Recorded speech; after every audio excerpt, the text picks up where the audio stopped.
Welcome. My name is Lily McNamara. I am a spiritual advisor and owner of Lily of the Light.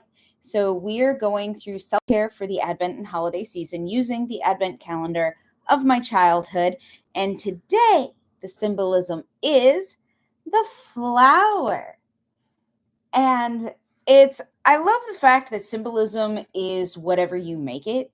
Like, obviously, there are things that have origins and traditions, and those are fabulous and wonderful.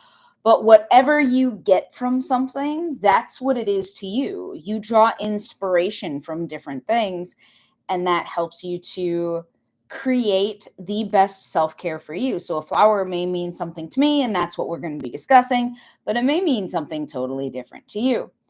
And throughout this past year, I've heard several people, and one of the things that we've been working on with clients is plant the seeds. You will not, the vast majority of the time, if it is meant to happen, you will not see the growth right away. You will not blossom into a beautiful flower right away. Lower your expectations and lengthen that timeline. And so it's about planting the seeds during this holiday season. It's about already setting the paradigms and routines in place so that you can do your self care throughout the whole year, especially during that lovely time of year where we start doing everything. We're like, I'm going to go to the gym, and then you go to the gym 5 times and never go back. So it's about actually planting seeds with intentions, knowing that if it is then nurtured, it can blossom and flower into what you want it to be. And so it's doing the step that seems pointless now for your self-care. And everyone is different with that. Taking deep breaths is something that very rarely has an instantaneous effect. Like, it makes us feel good in the moment, usually, hopefully, but it is not something where it's like, oh my gosh, taking that one deep breath changed my life. No, it didn't. No, it didn't. But if you continuously plant the seeds that you're taking deep breaths, you will slowly see your life improve. You will slowly see your nervous system start treating you better, which is just a lovely thing to experience as you are getting stressful during this holiday season. So it's doing the small things, the insignificant things that have no real immediate gratification or effect to your self care. This can be planning for your next year. One of the seeds that I am planting is something that I do every November and December is I pick a word, and I now have a personal and professional word. Last year, personal was contempt, being content with who I was, and the professional word was consistency. I've used balance. A lot of people, especially in business, when they choose their word for the next year, they go for things like growth, abundance, prosperity, success, and all of those are valid. But I urge you to look beyond the basic bitch words, the words that everyone's going to be using, and what actually do you want your next year to look like? What actually do you want to achieve in your next year? One of my words was ambition. And I was like, yeah, I'm comfortable with that. And I plan to be even more ambitious in the next few years than I have been, which is beautifully ridiculous considering the TV shows and radio deals and everything is kind of blowing my mind. But bigger and better is on the horizon. So it's planting the seeds so that you will flourish later is just as important as the flourishing. More so, I think, because if you don't plant the seeds, you're not going to get anything. Like, if you don't do the work, you are not going to succeed. In self-care and psychic development, also in business, I have said, my mentors have said, my business coaches have said, there is no magic bullet. There will never be a magic bullet. If there is a cheap, fast, easy, dirty way to do it, it is not healthy or sustainable to do it that way for almost any aspect of your life, for your health, for your business, for your psychic development, for your self care. So it's being aware of that. And so many people don't want to hear that. They do not want to hear that there is something that you're going to have to do and put effort into. And in reality, I love putting effort into things. I love earning it. I am not given anything. I'll earn it. I'll earn it. I'll fight for what I want. I'll fight like a rabid squirrel to get what I want. And it just makes me so proud that I can do it. And it makes the accomplishment and occasionally victory so much sweeter. Not gonna lie, something happened recently where a business was prejudiced against me, and that's fine. That's their own, it's their right to be whatever hateful people they want to be. But I actually picked out my victory outfit for when I win at this specific thing, and I'm like, yes, that makes me feel good. It's adorable. It's a very French Revolution type, mm, charge the Bastille type feel to it, and I love it. It makes me happy.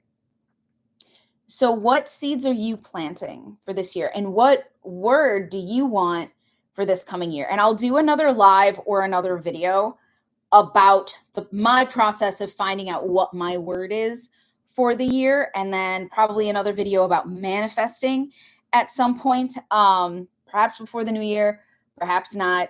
Just gonna try and get as much done as possible in the most fabulous way. It's it's a lot of work, and it's always worth it. I always tell people it is a lot of work, but I promise you won't regret it. To figure out your self-care, to put yourself first, to live your authentic life, all of it is worth it. And the growing pains are real, but at least then you know you're growing. You have felt stagnant for so long that change is going to hurt. Abundance is going to be overwhelming, and loving yourself is going to feel real fucked up. But that's all okay, because you will grow and learn, and you will get through that phase, and then you will learn to trust yourself again and awaken your intuition and do what's best for you and rock your authentic self, and everything will go easier. But you have to plant those seeds first. You have to be able to do the little seemingly insignificant things to make the life that you want, including learning how to breathe, which no one wants to do. They're like, "Oh, I know how to breathe." No, you don't. No, you don't. You're breathing through your chest the whole time, rocking your entire body. Breathe through the stomach. I love this time of year. One, I love this time of year because I love Christmas, but and the holidays and everything. Everyone's like, "Oh, you love Christmas?" I'm like, "Yes, I love Christmas, Yule, Saturnalia." I will throw Hanukkah in there. I love it all. Yes, please, to this time of year. Yes. All of the symbolism, all of the messages, all of the meaning from all of the different belief systems and cultures. Yes to all. I love this time of year. When you breathe, I love this time of year because I get to say breathe like a Santa belly. Breathe through your belly. Make a big Santa belly. I want your stomach to push out like a bowl full of jelly, and it'll be fabulous. And that's the easiest way to do it. If you're breathing through your stomach, you should look like Santa, and it'll be so much better for you. It'll be so much better for your insides and like your physical body, but it's also better for your mental state, your emotional well being, and your spiritual happiness. It affects everything. Breath affects everything. You should be a breath of fresh air in your own life. Just make it happen. Make it happen.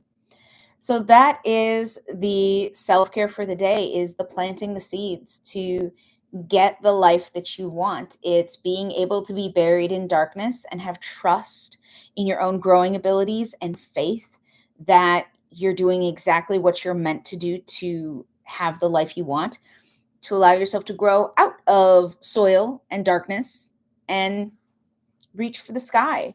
It's about blooming in your own divine time. Flowers do not bloom on your schedule. Neither will you. It'll never be in the timeline that you think it is. And very rarely, I have met people who can manifest on a timeline where it's like, on the 5th of December, I will blank, and then it happens. Some people do this. It is a very specific technique of manifesting. I believe it's so limiting to give any kind of deadline, but that's just me. Everyone's their own self. You do you, boo. You do you, boo. But it's having trust in yourself. It's having faith that it is dark now, but it will get better. You have been buried, but you've been buried for a reason. So it's all of those seed analogies that we really need to lean into with self-care, that a lot of people forget that it can be dark. It's also, you don't always know. You don't always know the next step. You may feel awful and not realize that you're growing to bloom into this gorgeous flower. And so it just sucks, Bill, because you don't know what's coming next. So it's having faith that what's coming next is better than what you have now. And you may have fabulous now, but think about epic, fabulous awesomeness. Don't you want that too? That is all self care is. That is all it is meant to be. It is meant to be for you and be awesome and wonderful and exactly what you need in the present moment for yourself, but then also for your future self.